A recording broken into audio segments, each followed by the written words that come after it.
Hey. Hayawi, hayawi. Hayawi, hayawi. Hayawi, hayawi. Walisema haitawezekana.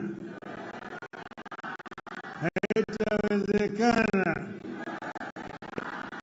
Lakini wana Jubilee na wana Azimio wakawajibu ya kwamba ina na ita simefanyika sasa. Jubilee imefanya hawajafanya? Azimio imefurahi hajafurahi? Sisi tumekuja hapa kama wanaazimio kuunga mkono ndugu wetu hapa wa Jubilee. Nataka kutoa shukrani sana kwa ndugu yangu Uhuru Muigai Kenyatta kwa kusimama imara na kuhepa vitisho vyote na kusema ya kwamba Jubilee itafanya mkutano siku ya leo. Sasa mimi nimesimama hapa kama mwanaazimio. Nataka kuongea sasa kwa niaba ya Azimio yote. Kuna maneno ambayo mimi nataka kuongea na wale wengine huko. Nitaongea kwanza kwa Kimombo ili wasikie vizuri. Baadaye nitafanya Kiswahili kidogo. On behalf of Azimio, I am honored to join you at this special National Delegates Convention of Jubilee Party, which also serves to kick off the rejuvenation of all Azimio parties. As a coalition, we recognize that we are only as strong as our constituent parties. A strong Jubilee is therefore a strong Azimio. Let me take this early opportunity to thank members of Jubilee Party for the passion with which they embraced my campaign and the votes they cast for me as presidential candidate in the face of monumental fraud and lies. I don't take it for granted that millions of voters woke up at dawn in Mount Kenya and other parts of the country, lined up for hours and trusted me with their future by voting for me. I urge you not to give up on that dream of a regime governed by empathy for citizens, honesty, and accountability, as opposed to the lies Kenya Kwanza sold and continued to sell. The Jubilee Party carries a special significance to us in Azimio precisely because of attacks it has endured and efforts of the state to kill or co-opt it forcibly into Kenya Kwanza. Should Jubilee be subdued, multi-party democracy will be under serious threat in our country. Accountability will be severely compromised. Uncouth manners and barbaric politics will be cemented in huge sections of our land where leaders with such credentials want to hold sway.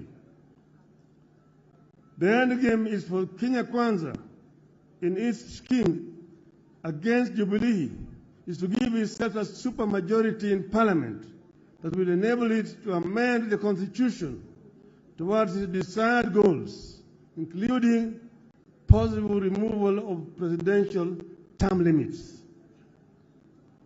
In this, the regime is working on a well-trodden path. Kenya Kwanza is working on an arrangement similar to that of 1964 that saw Kadu walk across the aisle and join KANU without its members of parliament having to seek fresh mandates. Kenya Kwanza want to ensure Jubilee as a party does not continue to exist on this side of the aisle. They want Jubilee dead in the same way KADU did, after which Kenya Kwanza will try to enact the train of events that saw Kenya become a de facto one-party state from 1969 before being made a de jure one-party state one afternoon in 1982. Kenyans need to appreciate that the desire to kill alternative forms of political organization is the initial step on the path to a full-blown dictatorship. Next will be a freeze in the people's participation and representation in political affairs of the nation. Next, the rate of participation in critical national activities like voting will diminish. By 1983, as we entered the peak of years of a single-party dictatorship in Kenya, voter turnout stood at a mere 30%. It is therefore upon us, the parties and those who have this hindsight of history, to ensure that what happened once does not happen twice. While those in government may think they will be insulated should the regime succeed in destroying multi-party systems, history tells us that as soon as the regime in power succeeds in killing opposition, it will turn inwards and kill debate and dissent within its own ranks. The governing party will become a tool of the office of the president to manage opposition from within and without. When that happens, only one voice will matter, that of the president. Even those politicians who now think they wield power in the government party will not know where they lost the plot. The people trying to kill or take over Jubilee and hand it over to Kenya Kwanza may not be fully aware of the complex schemes being plotted by their sponsors. They are mere pawns in a game that will eventually consume them. Kenyans will recall that one afternoon in 1982, a few excited members of parliament set and approved the making of Kenya a one-party state. Those excited men and women who voted aye that afternoon in 1982 thought they were punishing other people.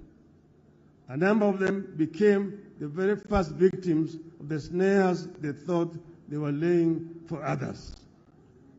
Which is why Jubilee's war toward of Kenya Kwanza must be the war of every Kenyan who treasures freedom, the rule of law, and respect for human rights, including the right to associate and to hold and express views freely. I must commend Jubilee Party for remaining strong, focused in the face of sustained state-sponsored onslaught. I am happy that the party recognizes its responsibility to Kenyans to defend and sustain our hard-won multi-party system. More importantly, I commend the Jubilee Party for continuing to fight for lowering of cost of living, electoral justice, inclusivity in appointment in public office, and abolition of excessive taxation of Kenyans.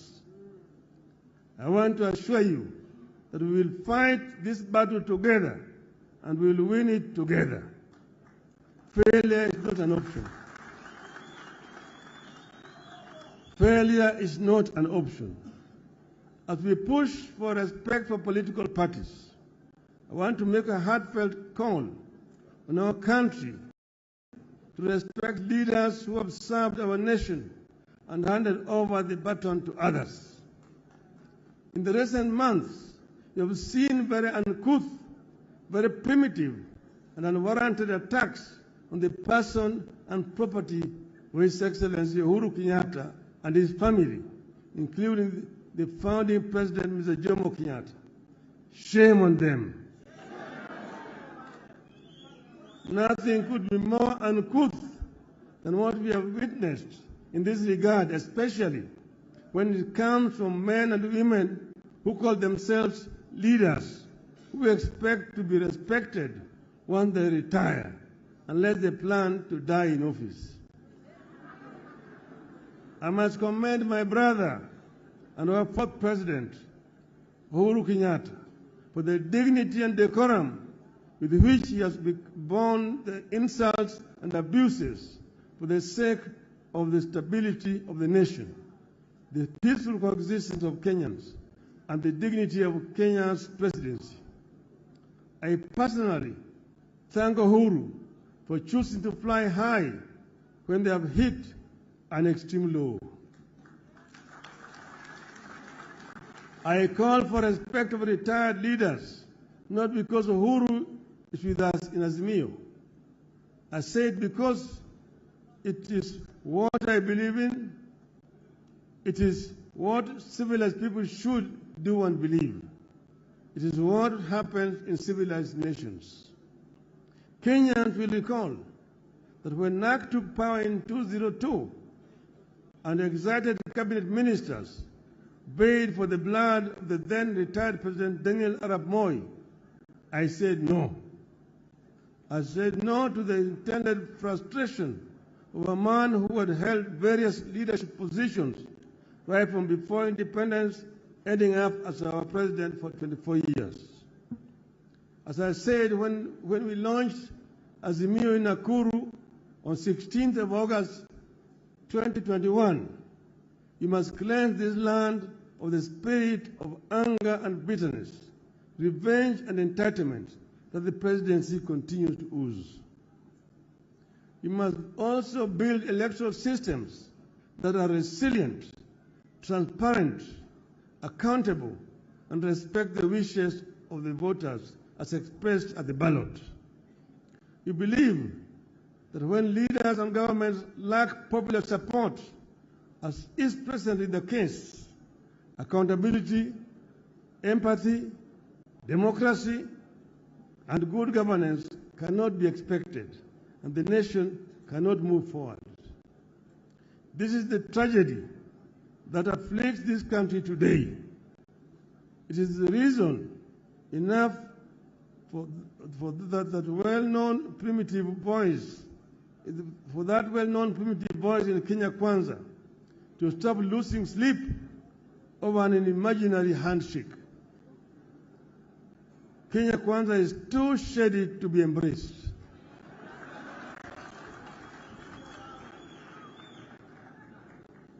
That is why we have agreed to give dialogue a chance. We embrace the talks to secure a good deal for Kenyans, and if the deal will not be forthcoming, Kenyans can be sure we will not pursue vain dialogue. Those who want to take over Jubilee are the same ones who live in the mortal fear over their positions and political future. They are the ones living in the nightmare of a handshake nobody is interested in. They want to destroy Jubilee not because it is weak, but because they recognize Jubilee is a force now and could be an even bigger force and a threat in the years ahead. I urge you to stay focused in creating an atmosphere that will allow the country to take a critical look at traditions and institutions with a view to creating an atmosphere for constitutionalism to take off and thrive. I therefore encourage you to implement the resolutions of this convention with the confidence that the full force of Azimio la Umoja is covering your back. God bless Jubilee Party. God bless Azimio. God bless Kenya.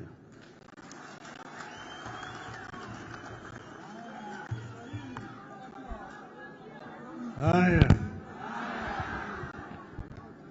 Sasa nitasema kwa muktasari.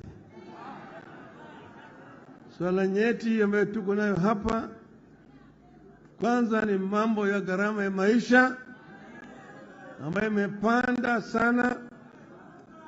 Pili, bei ya unga imepanda, bei ya mafuta imepanda, bei ya sukari imepanda, hata karo ya shule imepanda na kodi ya nyumba. Sasa njia hiyo wanataka kuongeza ushuru. Juzi niliwaambia kwamba punda imechoka. Punda imechoka. Niliwaambia ya kwamba Wakenya hawawezi tena kumudu ushuru zaidi. Ile ambayo wanatozwa wakati huu nataka yapunguzwe. Manake Waswahili walisema ati kibebasho kikivuja nafuu kwa mchukuzi. Kwa hivyo mambo gharama ya maisha tutazidi kupigana juu yake. Pili ni mambo ya uchaguzi, mambo ya sava. Tulisema mpaka sava ifunguliwe. Juzi nilipoambia wanasema sava ilifunguliwa. Nikauliza ilifunguliwa wapi? Wanasema mambo ya uchaguzi ilikwisha. Sisi kama Wazimio si watu ambao wanalalamika kwa hovyo. Muliona hapa Bomas of Kenya kulikuwa na makomishina 7, Chebucheta na wengine na 2 na wengine 4. 4 walisema la, yale matokeo ya bwana Chebukati hayako kwa kweli. Walisema namna hiyo. Mpaka wakatoka pale wakaenda kule Serena Hotel wakatoa taarifa tofauti na yale ya bwana Chebucheta. Kwa hivyo na baadaye jamaa kapiga firimbi na katoa matokeo ya uchaguzi wa halali. Kwa hivyo tunataka tuangalie hiyo sava ili tujue ni kitu gani iko ndani yake. Ukweli hiyo ni sharti mpaka ifanyike. Mpaka ifanyike. 3, tumesema hatutaki kuona kama watu wanaingilia mambo ya ndani ya vyama vya Azimio. Kwa upande mmoja wanasema wanataka kuimarisha multi-party democracy, badilisha weka ofisi ya kiongozi wa upinzani katika bunge. Kwa upande hii unaua Jubilee, unaingia ODM, kwa hivyo tunaingia ndani ya Wiper. Tumesema hii hatutakubali. Wale ambao wameingia kwa biashara ya umalaya ya siasa,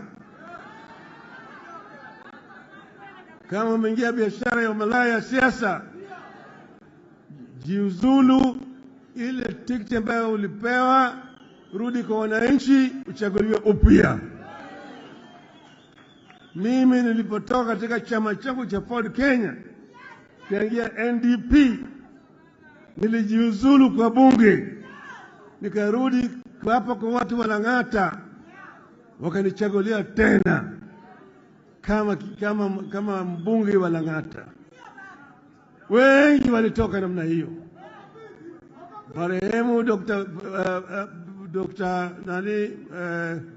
Protas huko Kisii, Likoa, Mumanyi, Shamala, Apili Wawire, Aniri na kadhalika. Wengi walijirudi katika uchaguzi. Kwa hivyo tunasema badala ya kuchukua Jubilee uende naye katika Kenya Kwanza, toka kwenda peke yako, nasimama na chama ya Kenya Kwanza au UDA, tuonane na wewe kwa kiwanja.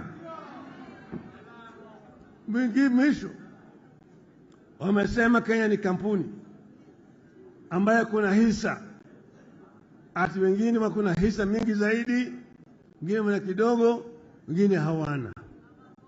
Swali ni kwamba kama kuna Wakenya ambaye hawana hisa, wanafanya nini Kenya? Wanafanya nini Kenya? Kama hatuna hisa, unatutoza ushuru ya sababu gani? Wanasema tulipe 3% ya pesa yetu na nyumba waweze kujengea sisi. Tumesema ikiwa kama nyinyi mnasema mambo ya hisa, na tunataka Bwana Ruto atuambie mimi kama yeye anaunga mkono mambo ya Bwana Gachagua, Manega Chagwa ndiye naibu wake. Ukisema ya kwamba Kenya ni kampuni, basi sisi tutakustaki, tutaenda kwa Umoja wa Mataifa tuseme tunataka self-determination. We cannot be treated as second-class citizens, that only those who voted for Kenya Kwanza are entitled to employment and entitled to services by this government. If that is the case, then the rest of Kenyans will ask for self-determination. Tumesema hao watu wamedhulumu Kenya zaidi. Kila siku wako kwenye runinga wanapiga kelele, wanabweka kwa Kenya. Sisi kama Wakenya hatuwezi kutishwa. Kwa hivyo kama nyinyi mnataka mazungumzo, tulisema mwezi moja. Sasa imebaki siku 14. Siku 14 imebaki. Kama yule kamati ya Otiende na yule mwenzake haiwezi kupata suluhisho kwa mambo matatu. Mambo ya gharama ya maisha. Pili, mambo ya saba. Na tatu ni mambo ya vyama ziwe huru. Tutarudi uwanjani. Na uwanjani sisi hatuwezi kutishwa. Tutasimama imara. Mko tayari? Mko tayari? Mko tayari? Nione mkono hapa.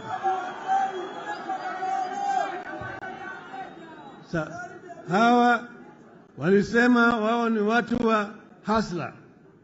Sasa lugha ya hasla sasa imepotea. Hawataji mambo ya hasla tena hata kidogo.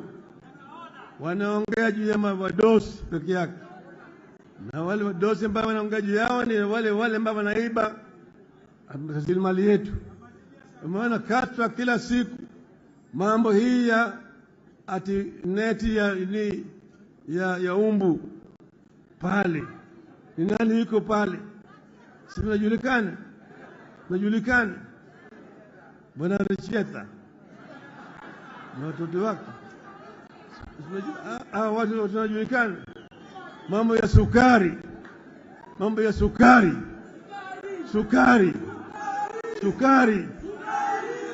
Sasa sisi tumesema mambo ya ufisadi mpaka iangaliwe na watu ambao wanahusika. Lakini wezi hawezi kwenda kushika wezi wengine. Mambo ya Shakahola.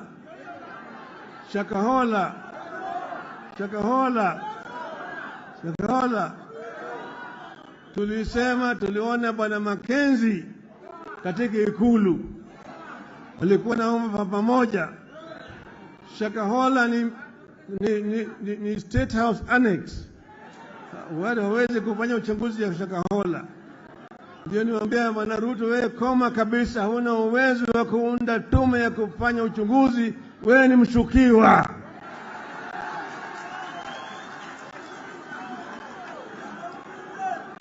Na Bwana Gachagua ni mshukiwa na matu. Hao wote hawezi kufanya uchunguzi. Mimi nilienda Shakahola nikazuiliwa kuingia pale. Kwa sababu gani? Maana yake wanajua mimi nitaona ukweli huko. Sivyo? Kwa hiyo sisi tunasema Wakenya sasa wamechoka. Miezi 8 peke yake imetosha. Punda imechoka. Tunataka mabadiliko. Si mnataka mabadiliko? Wangapi wanataka mabadiliko? Nione mkono hapa.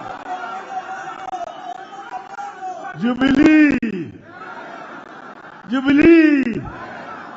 Azimio. Asanteni sana.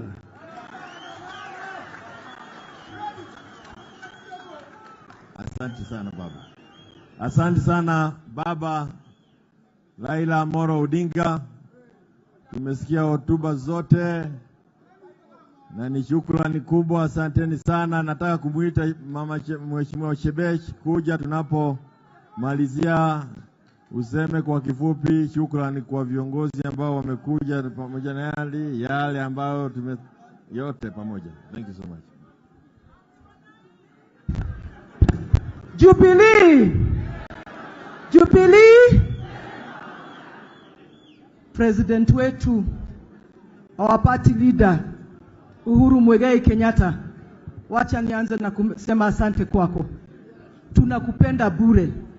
Watu wa Jubilee, ni kweli ama si kweli? Ukiona Uhuru roho yako inasikianga aje? What you have done for us today, utaona matokeo yake.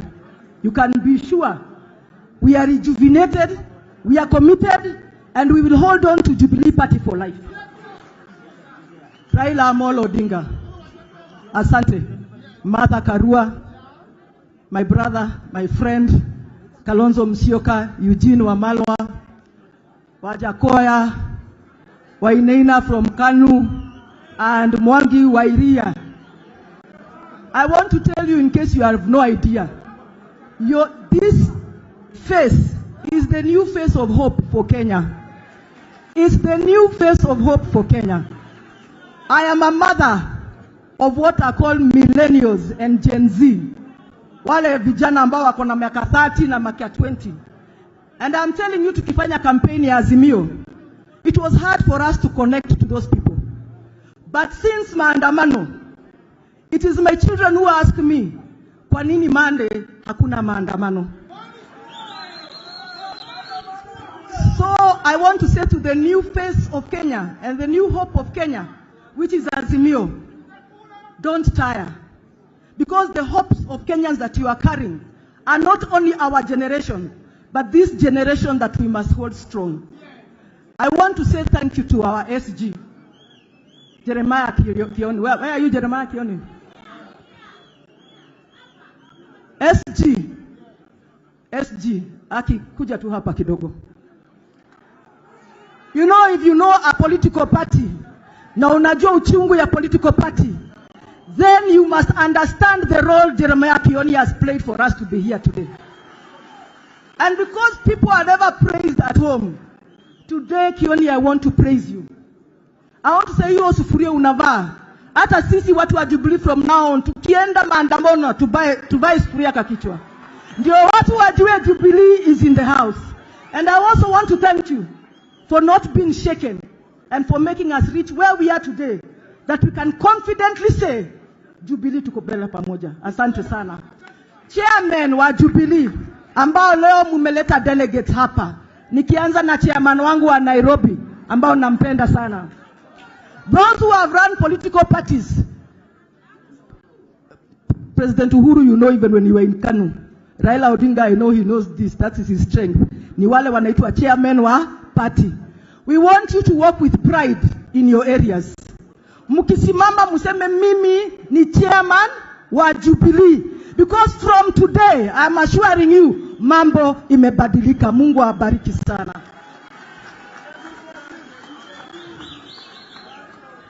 Mpigieni Shebesh makofi anapotoka. Asanteni sana sana kwa kuja, delegates wote, waheshimiwa wote na wanachama wote. Asanteni sana sana sana. Ningependa tuwaruhusu VIP waweze kuondoka mziki utakapokuwa unaendelea. Tunawashukuru.